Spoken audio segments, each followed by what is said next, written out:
So I just made a realization. If I should really talk about every chapter within Berserk and I keep the same pacing, I will be here for the next 7 years. This is fine. This will be quite the endeavor. Let's better get started. At the beginning of this chapter, Guts is heading right into the woods. As he strays through the forest, he's being chased by demonic voices. Meanwhile, Puck is riding a pigeon or something, searching for Guts. And almost immediately he finds him. And the Black Swordsman is still injured from his battle before. So Puck is offering Guts to heal him, but he doesn't seem to be interested. Hey Bug, what are you doing here? The name is Pug. Try not to forget it. My name is Bugs, and I'm here to Puck says that if he follows him, he will see all kind of neat things. Guts doesn't seem to agree and throws Puck right into a puddle of mud. And this time it's not piss. And now this chapter becomes really interesting because we are getting to know our main character. Guts tells him that he doesn't want to have a pet. He doesn't like elves in general, and he certainly doesn't like him. Puck is affected and asks why. Now Guts basically tells him that he's pissed off when he sees weaklings and that he wants to crush them every time he sees some. Crush your enemies, see them driven before you, and hear the lamentation of their women. Because they are weak, they can't do anything, and all they ever do is talk and buzz around people. Which reminds me of the poem The Genius of the Crowd by Bukowski. Beware those who seek constant crowds, for they are nothing alone. So Guts continues his journey without Puck, until suddenly a carriage turns up behind him. The old man and his daughter Colette offer him a ride. Guts denies, but the old man really likes to help him. So Guts tells him that he's being pursued by a legion of evil spirits. But the old man says he has God on his side. And a lucky spirit.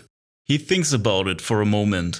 He turns around and looks into the trees, and he realizes that he's being observed by dozens of eyes.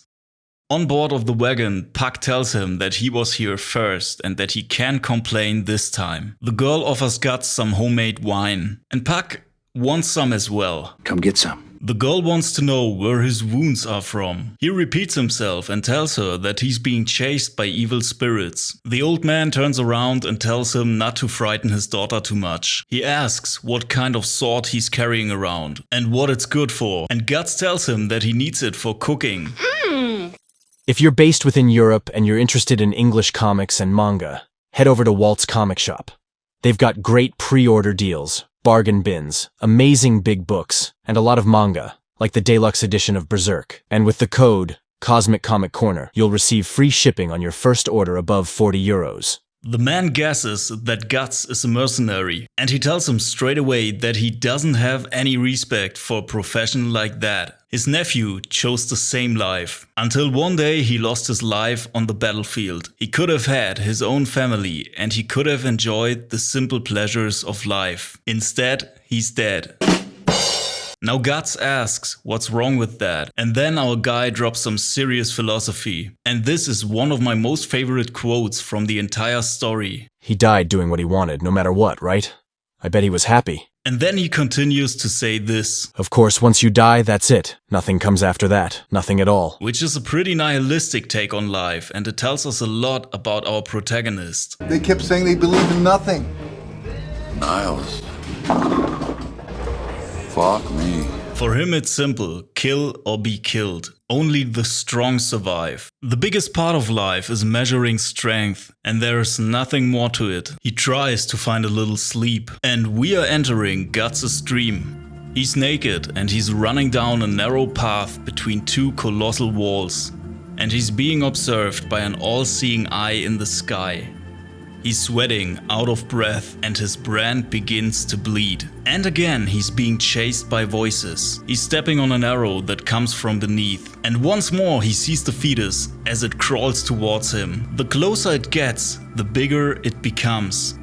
Outside of the dream, we can see a crazy tentacle creature. My God, no. Please, what is that? Don't tell me. Guts wakes up and ends its existence. Now, Puck is waking up as well as the little girl, and both are definitely terrified. Guts explains that this is an incubus, an evil spirit that gives people nightmares and feed off their fear. And now the man wonders if this is real. Now Guts is provoking him. You say that you believe in God but not in evil spirits? And Puck simply wants to know why it's chasing Guts. He explains that his brand is summoning the evil spirits. Now, just like Puck, we as the reader know a little bit more about the brand. The brand continues to bleed and Guts knows there is more to come. What follows is an explanation about incubi. They are born out of blood and sexual fluids of those who died, filled with hatred and malice. And this means that somewhere around here there must be the corpses of bandits or something like that. They may serve as hosts for the demons, which will possess them and use them to attack. The girl jumps out of the carriage and immediately gets impaled by a big spear. Dozens of skeletons are rising from the fog, and Guts remarks that this must have been an old battlefield. He looks back to the girl who lies dead on the ground. Then he's fighting his first opponents. Puck tells him that he can't kill something that is already dead, not realizing that Guts doesn't care at all. In his eye, nothing but determination and malice.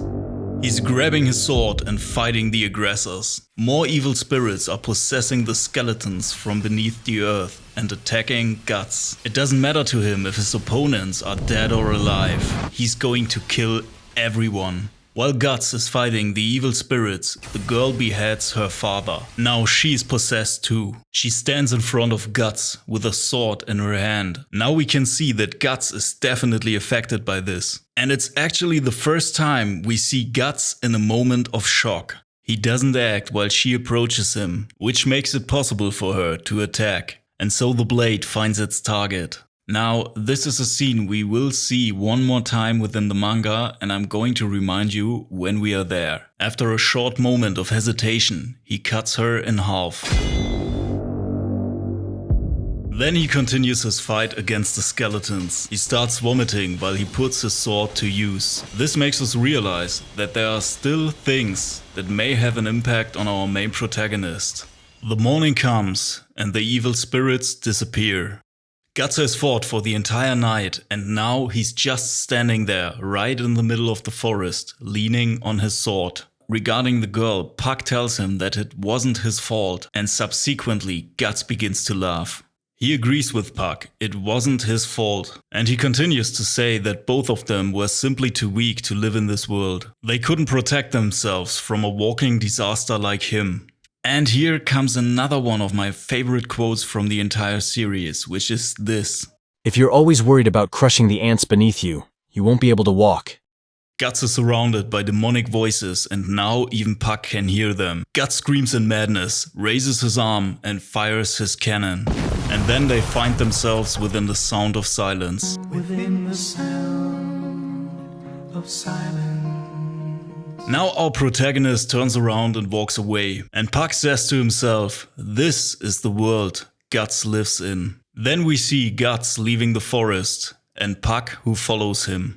So this was the second chapter from volume 1. I would love to say that this is a pretty cool chapter, but then again it's Berserk and every chapter is pretty cool. What I like about this one though is that we get to know and understand our main protagonist a little bit better. After all, he can still be impacted by things, so his nihilistic takes on life are definitely something like a shield. A shield that reinforces itself every time something terrible happens. And we can see it right after Puck tells him that it's not his fault, because in just a few seconds he returns to his shell. And I really enjoyed the psychology behind this, because now, even more than before, we want to know what happened to this character. On top of that, we get a little glimpse at the lore of Berserk, because now we know that the brand he's got on his neck summons these evil spirits, and every time they approach him, the brand begins to bleed. It's almost like an alarm that makes him aware of supernatural forces. But that is the only good thing about it, because, like already mentioned, it summons them in the first place. And after reading the prototype, the first chapter and now the second chapter, we know for sure that within the grim world of Berserk, literally nobody is safe. Like I mentioned before, this is already the third time I read this manga, and there are always different small details that come to my attention. This time, for example, I realized that there are two scenes we will see again. But what do you think about this second chapter? Let me know in the comments. That's it for today, and I'll see you next time.